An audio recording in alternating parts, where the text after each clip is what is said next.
ఏదైతే జగన్ గద్దె దిగే ముందు ఒక 6 నెలలు ముందు అనుకుని, ఏడాది ముందు అనుకుని 6 నెలల ముందు ఆర్డర్స్ తెచ్చి చివరిలో ఒక పావు వంతు చేసి ఆగిపోయినాయి. ఏంటి, 20 ఏళ్ల నుంచి ఏ ప్రదేశంలో ఉంటారో అక్కడే వాళ్ళకి పట్టా ఇచ్చేటట్టు, ఆ తర్వాత 5 ఏళ్లకి వాళ్ళకి అమ్మకం హక్కులు లభించేటట్టు తీసుకొచ్చినటువంటి చట్టం. అది అమలు 22A తీసుకురావడం, దానికి సంబంధించిన మినహాయింపుల్ని ఇప్పుడు దాన్ని మళ్ళీ బ్లాక్ చేయడం ఈ ప్రభుత్వం వచ్చిన తర్వాత. అంటే 22A నుంచి మినహాయించుతూ వాళ్ళందరినీ, 22A అనే నిషేధం నుంచి మినహాయిస్తూ వాళ్ళందరికీ అది చేసుకుంటొచ్చు.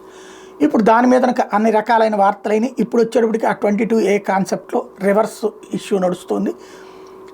మళ్ళీ ఇప్పుడు క్రమబద్ధీకరణ, అంటే జగన్ ఏదైతే వాళ్ళ క్రమబద్ధీకరిద్దాం అనుకున్నారో అదే క్రమబద్ధీకరణ ఈ ప్రభుత్వం చెయ్యాలని నిర్ణయించింది. అప్పుడే చేసుకుంటే అది జగన్ ఖాతాలోకి వెళ్తుంది, ఇప్పుడు చేస్తే ఈ ప్రభుత్వం ఖాతాలోకి వెళ్తుంది. ఆ విధంగా చేయబోతున్నారు.